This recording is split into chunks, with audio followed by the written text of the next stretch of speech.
마지막으로 주님은 너희가 그때가 되면 너희 형제가 형제를 죽음에 넘겨주고 아버지가 자식을 그렇게 하고 자식이 부모를 거슬러 부모를 죽일 거라고 합니다. 정말 말도 안 되는 것 같죠? 근데 실제 이런 일들이 일어납니다. 예루살렘이 이제 로마에 의해서 AD 66년, 70년에 무너지고요. 이제 바리새인들 중심으로 유대교가 재편이 되면서 회당 중심의 유대 문화가 강력하게 역사를 합니다. 근데 예수를 믿는 유대인들이 같이 회당에 모였다가 그 예수 믿는 유대인들이 밀어내기 시작합니다.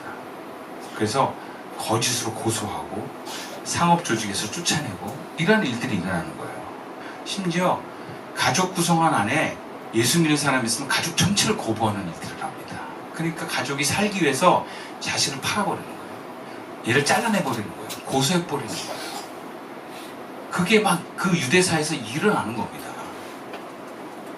그러니까 부모가 자식을 고발하고 자식이 부모를 고발하는 데 실제 일어나는 사건들이에요.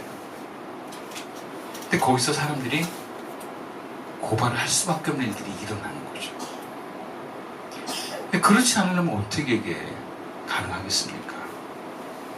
여러분, 유대 사회는 가족이 정말 소중한 공동체입니다. 그들은 나라가 없기 때문에 나라가 그들이 자신들을 보호한다고 하는 신념이 없어요. 그러니까 어떻게 가족이 중심이에요. 가족 공동체가 그 생명 공동체예요. 부족 사회로부터 내려온 그들의 공동체의식은 다른 민족과 다른 이웃들로부터 우리를 지켜야 되는 의지가 더욱 강할 수밖에 없습니다. 그래서 가족을 벗어나는 건 결국 쉬운 일이 아닙니다. 올란도 유대인들은 이 가족과 집안의 유대가 굉장히 끈끈합니다. 그들이 돈 버는 아이템이 있으면 안 알려줍니다. 가족한테만 알려줍니다. 그걸 가족한테만 그걸 승계합니다. 그래서 유대인들이 어느 상점을 딱 열면 그 거리가 점점점 유대인들 상점이 다 됩니다. 다 그들이 이렇게 성공하고 도와줘가지고. 그래서 뉴욕의 유명한 보석거리 다 유대인들 거라는 거예요. 실제로 성전 멸망 이후에 그런 초대교회 시대 유대 사회에서 이런 가족 구성원들이 한 명이 예수를 믿으면서 버려지고 낙인 찍는 일들이 일어났을 때 아무리 가족이라 하더라도 그 한 사람 때문에 회당에서 쫓겨나갈 수는 없는 거예요. 상업조직에서 쫓겨나 실업자가 되고 굶어 죽을 수는 없는 겁니다.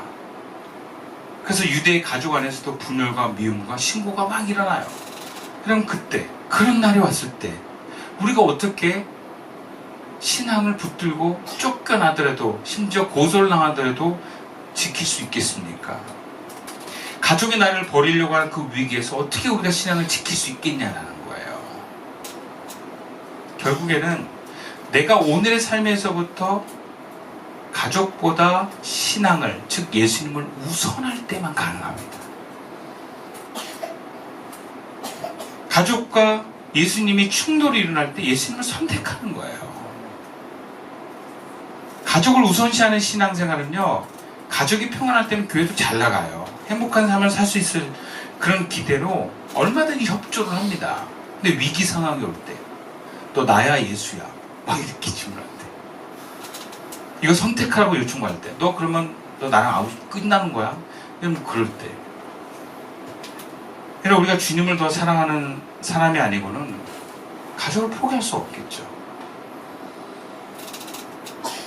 뭐 살다 보면 앞으로 우리에게 그런 일이 일어날 수 있겠냐 생각할 수 있지만 생각보다 그런 일들이 종종 일어납니다. 정말 내가 그 상황 속에서 정말 주님을 생각하면 과연 그럴 수 있겠느냐라는 질문에 자유로울 수 없다면, 여러분, 우리가 이런 종말의 상황 왔을 때는 우리 다 예수를 버린다라는 거예요. 근데 대부분의 신앙인들이 이런 고민하지 않습니다. 왜냐하면 그런 선택의 순간에 별로 없기 때문에 그래요. 심지어 그런 선택의 순간이 온다고 생각하지도 않습니다. 그런 이유 중에는 우리가 신앙이라고 하는 것을 굉장히 많은 분들이 취미생활처럼 여기는 분들이 많아요. 취미는 뭐예요? 안 해도 되는 거예요. 그냥 교회 다니는 게 종교 취미생활하는 것처럼 여겨지는 문화가 됐습니다. 교회가 그냥 문화예요.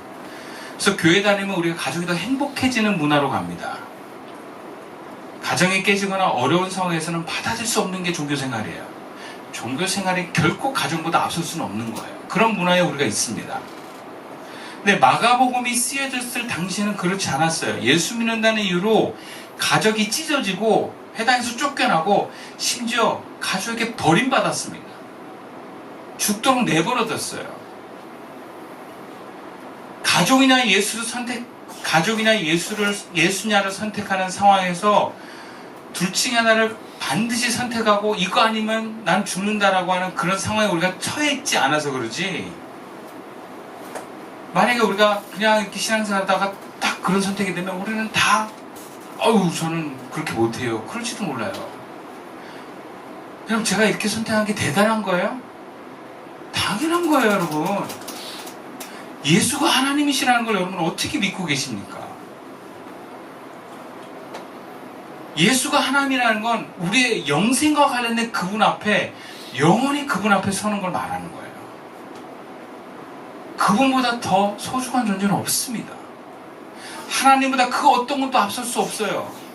근데 우리가 어떤 굉장히 소중한 것을 붙들고 있을 때 하나님 때문에 그걸 놔야 될 때는 못 놓는 거예요, 우리가. 누가 그래요? 주님 우리를 사랑하시니까 내가 원하는 걸 선택하길 원하셔, 이런 논리를 막 만들어요. 그럼 신앙생활은 취미생활이 아니에요. 아차하면 나락에 떨어질 수 있는 그 삶입니다. 긴장해야 됩니다. 최선을 다해야 되는 거예요, 여러분. 나도 얼마든지 무너질 수 있다는 생각을 가져야 됩니다. 시선교회 지금 너무 좋죠? 언제 없어질지 몰라요. 우리가 앞날을 어떻게 합니까? 제가 참 많은 트라우마 중에 하나가 뭐냐면, 믿었던 성도들이 자꾸 떠나고 무너지니까 성도를 믿기 싫은 마음이 자꾸 와요. 그러니까 미리 의심부터요. 얘도 그럴지 몰라. 너무 비슷한 형태의 막 사람들이 와요. 그럼 막 어떤 성도가 굉장히 잘해주잖아요. 그러면 고마운 게 아니라 나한테 잘해줬다 배신했던 성도가 막 생각이 나요. 그러면 갑자기 막 오버랩이 돼가지고 좀 적당히 하세요, 막 이렇게 막 단속하고 예방하고 막 그래요, 저도 모르게. 여러분, 우리는 알게 모르게 오늘의 삶에서 종말을 맞고 있습니다. 오늘 종말의 유혹을 이겨낼 준비가 되어 있지 못하면 종말이 오면 우리는 다 유혹에 빠집니다. 그리고 우리는 언제 죽을지 모릅니다. 언제 어떻게 우리가 사고를 만날지 몰라요. 그건 무슨 얘기냐? 종말은 먼 미래에 오는 게 아니라 어느 날 갑자기 나에게도 올 수 있다는 거예요. 그러면 우리가 그러한 삶의 개인의 종말을 맞을 때 우리는 하나님 앞에 서게 될 것입니다. 하나님 앞에 서게 되는 것이 무슨 말입니까? 하나님 우리에게 물으신다는 거예요. 너 어떻게 살았냐라고. 그럼 여러분 뭐라고 대답하고 싶습니까? 지금도 얼마든지 살았다가 죽은 자로, 하나님과 끊어진 자로 살 수 있다는 것을 여러분 잊지 마셔야 돼요. 그래서 예수님은 종말의 시기를 중요시 여기지 않았습니다. 네가 종말의 삶을 오늘 살으라고 강조하고 계신 것입니다. 저는 그렇습니다. 우리가 예수를 믿는 삶은 막 편안하고 즐겁고 행복한 게 아니에요. 좀 긴장하는 삶이라고 생각합니다. 예수를 내가 똑바로 믿으면 난 끝날 수 있다. 그리고 우리가 장사할 때도 그런 마음 갖고 사장님이 한번 해보세요. 내가 최선을 다해서 고객을 섬기지 않으면 우리 가게 망할 수 있다. 그럼 그렇게 하고 한번 섬겨보세요. 그러면 삶이 달라질 수밖에 없어요. 작은 거 그냥 안 넘어갑니다. 마찬가지. 우리가 긴장은 나를 건강하게 만들어요. 나를 살게 만들어요. 내 삶을 풍요롭게 만듭니다. 영적으로 우리가 긴장하는 것은 굉장히 유익입니다. 이것을 성경에서 다른 표현으로 깨어있으라는 말과 같은 거예요. 하나님 앞에 기도로 깨어있고 말씀으로 깨어있고 늘 하나님의 어떤 뜻과 그 시선에 우리가 깨어있다면 우리는 죄도 막을 수 있고 선택을 하는 뜻대로 잘 할 수 있게 됩니다. 그래서 우리가 하나님과 교제가 점점 깊어지는 길로 가요. 그게 긴장이라는 거예요. 긴장은 우리에게 많은 유익을 줍니다. 요즘 우리 가정의 이슈가 현이가 달라져서 이 이슈거든요. 우리 현이가 지각을 안 해요. 2학기들 한 번도 안 했어요. 우와, 이거 대단한 거예요, 저희 집에서. 근데 우리 현이가 지각을 안 할 때 특징이 뭐냐면 약간 긴장이 없어, 두려움이 없어. 아니 뭐 오늘은 좀 늦지 뭐, 막 이러면서 가는 거예요. 시간 다 됐는데 머리 감고 가요. 난 속 타지. 머리 감으면 반드시 지각하는데 스타일을 자기 포기할 수 없다는 거야. 그래서 머리만 안 감아도 지각 안 할 수 있는 거를 감아도 지각하는 경우가 꽤 많거든요. 아, 2학기 때는 한 번도 안 했어. 근데 보면은 긴장을 해요. 나 한 번도 지각 안 할 거야 라는 마음을 딱 먹었어요.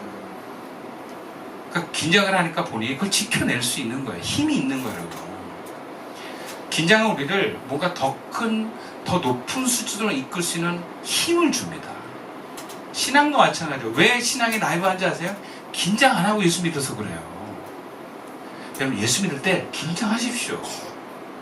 아, 나 이렇게 똑바로 안 하면 안 되겠다. 지각하면 안 되겠다.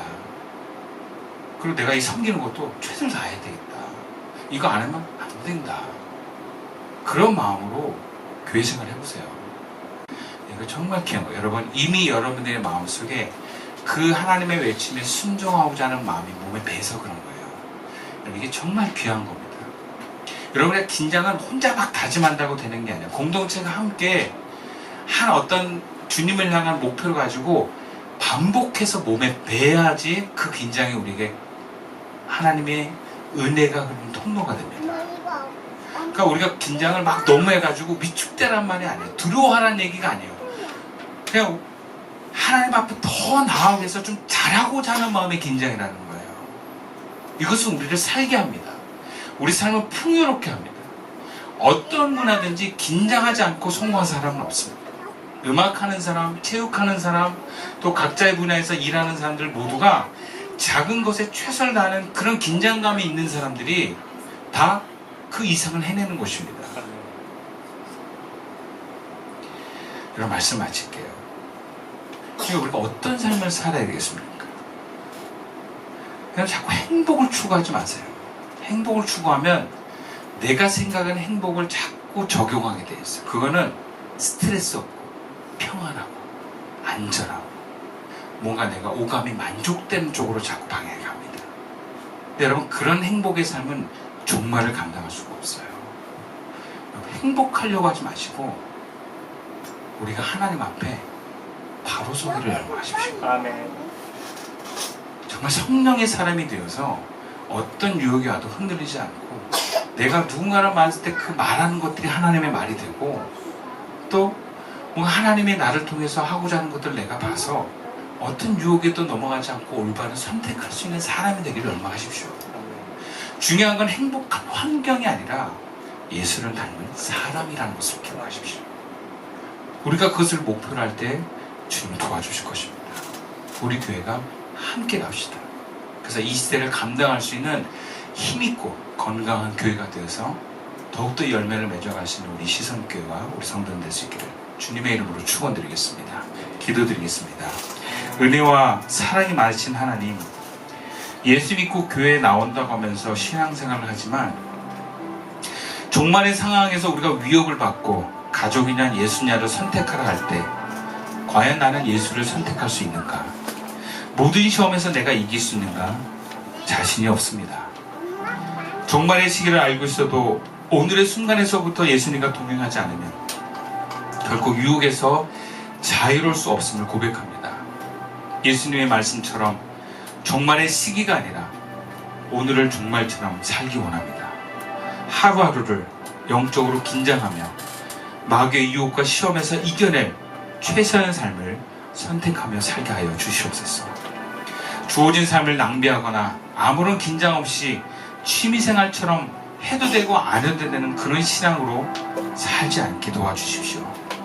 유혹이 와도 흔들리지 않고 가장 소중한 것과 예수님의 뜻에 그 선택에 이루어서 늘 예수님을 선택하는 믿음으로 우리를 훈련시켜 주시옵소서. 그리고 종말의 신앙의 신앙처럼 우리의 삶도 주어진 일상에서 최선을 다하기를 원합니다. 공부하는 자는 공부에 최선을 다하는 학생으로, 장사하는 자는 최선을 다하는 상인으로, 가족에서는 최선을 다하는 엄마요 아내로, 직장에서는 최선을 다하는 직장인으로, 선생님으로 성실하게 삶을 살아내기를 원합니다. 신앙에서뿐만 아니라 주어진 사회적 위치에서도 최선을 다하는 균형 잡힌 삶을 통해서 어느 때 종말이 오든지 결코 우리가 흔들리지 않고 주님과 동행하는 사람으로 살게 하여 주시옵소서. 그러기 위해서 우리 시선교회가 교회적으로 늘 끼어있는 교회가 되게 하시고, 우리가 교회적으로 유혹에 빠지지 않게 하시고, 언제나 주어진 모든 일에 바르게 선택하며 최선을 다하는 교회와 성도가 되어 모든 사역과 예배와 모임에 성령의 충만한 임재가 일어날 수 있도록 도와주시옵소서. 귀하신 예수님의 이름으로 감사하며 기도드립니다.